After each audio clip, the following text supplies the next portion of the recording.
Hey guys, Jason here with Gen Zion, and thanks for tuning in to Israel, a Story in Motion. This is our very first multi-part curriculum. This is a 6-part series. So before we go any further, I just wanted to inform you that if you're watching video 4 or video 6 right now, make sure you stop, go back to video 1 because these videos were created in sequential order, providing a broad biblical timeline from Genesis to Revelation regarding God's plans for the nation of Israel, past, present, and future. And it really provides so much exposure to the days you're living in today. So whether you're a supporter or you're skeptical as a believer or you're a critic when it comes to matching up the Bible and the nation of Israel, I'm just glad you're here. Thanks for tuning in. I hope I can give you some solid food for thought on a spiritual level. A couple of other things. As much as I would have loved to stop along the way and provide deep details for every single topic and pivotal turning point throughout this journey, time just doesn't permit, because we've engineered these to be short videos to provide you ample time if you're in study groups or whatever it is, whatever setting you're in, to really reflect on the material, which leads me to my next point. For each of the 6 parts of the series, we've created a PDF study guide, and a direct downloadable link can be found in the description below this video and each of the other episodes as well. This is for those of you who are leaders, small group leaders, youth pastors. We want to equip you with tools so that you can confidently engage the next generation and help them enhance their biblical worldview when it comes to the nation of Israel. Thanks for tuning in. We hope you enjoy. God made an everlasting covenant with Abraham, a real people, a real land, a real promise. That covenant did not depend on human perfection. It depended on God's faithfulness. But that raises a serious question. If the promise was everlasting, why did Israel experience slavery, defeat, division, and exile? Did God fail? Did Israel lose the promise? Or is something more profound happening in the story? So let's connect the dots from Abraham to the exiles and see that what looks like chaos and disorder is actually precision.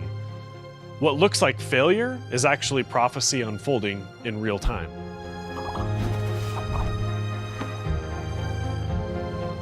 The key to understanding everything that follows is Genesis 15. In Genesis 12, God called Abraham and promised him 3 things: a people, a land, and blessing for the whole world. But in Genesis 15, God reiterates the promise and then adds something remarkable, a prophecy about the future of Abraham's descendants. God told Abraham 3 things. First, his descendants will become strangers in a foreign land. Second, they will be enslaved and oppressed for 400 years. Third, God himself will judge that nation, bring his people out with great possession, and return them to the land he's given them. Think about what that means. What are the implications? Centuries before Israel even becomes a nation, God predicts slavery, deliverance, return. When Israel ends up in Egypt, Genesis 15 is unfolding.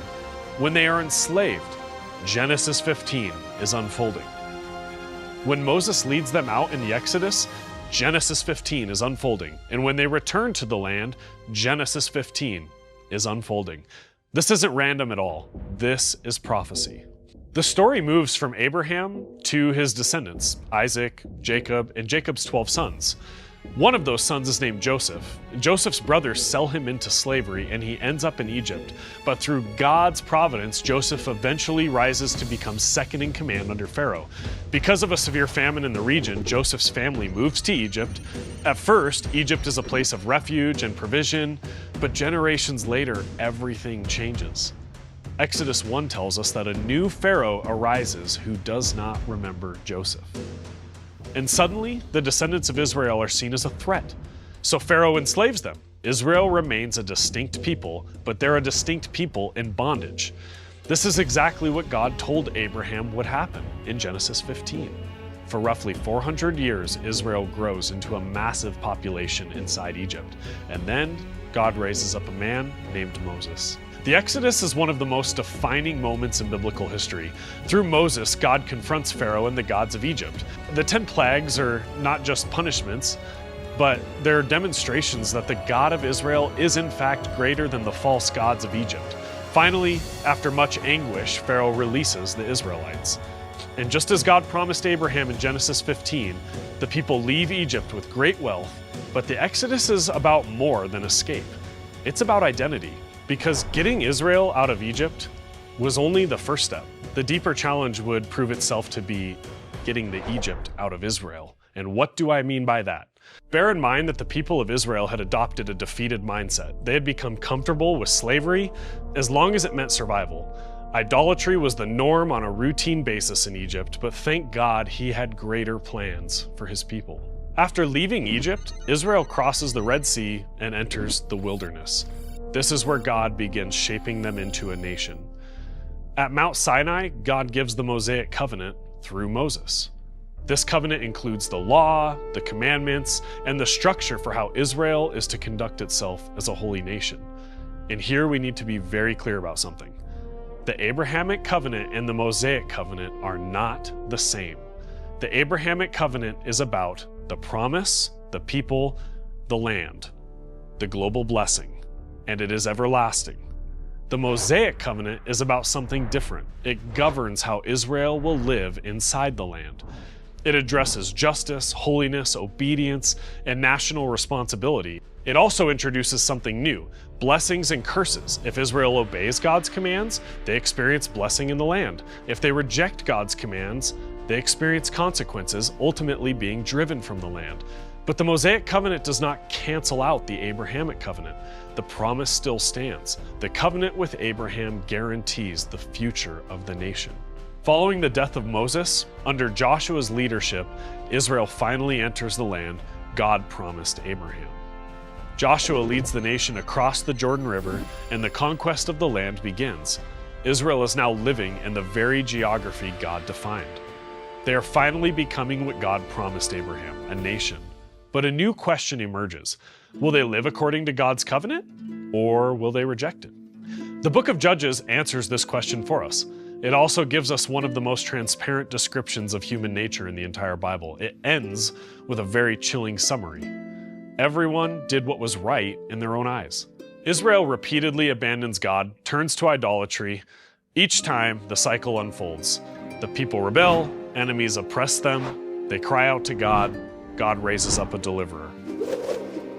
These deliverers are the judges, leaders like Gideon, Deborah, and Samson. But the pattern continues again and again. This is exactly what the Mosaic covenant warned would happen. Blessings for obedience, curses for disobedience. Yet, even in Israel's rebellion, God continues to preserve the nation. How? Why? Because the Abrahamic covenant still stands. God's plan for redemption still stands. He's that intentional about your redemption, about my redemption. Eventually, the people of Israel make a shocking demand. In 1 Samuel 8, they demand a king. They want to be like all the other nations. God tells the prophet Samuel something heartbreaking. They have not rejected you. They have rejected me as their king. Israel was supposed to be different. According to Deuteronomy 4 and 7, they were meant to display God's wisdom and character to the nations. According to Isaiah 49:6, they were meant to be a light to the world. But instead of embracing that calling, they chose conformity. But even in this moment of rejection, God moves the plan forward. In 2 Samuel 7, God establishes the Davidic covenant. God promises that a descendant of David will rule forever, and this goes all the way back to Genesis 3. The promised seed, the Messiah, will come through David's line. Even when Israel acts in rebellion, God continues moving history toward redemption. And then we come to the divided kingdom.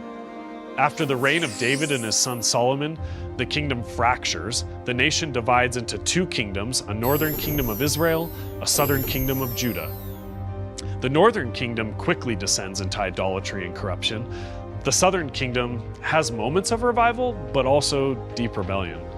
This division is the result of generations of compromise and leadership failure. But it is also the natural consequences of the warnings given in the Mosaic covenant.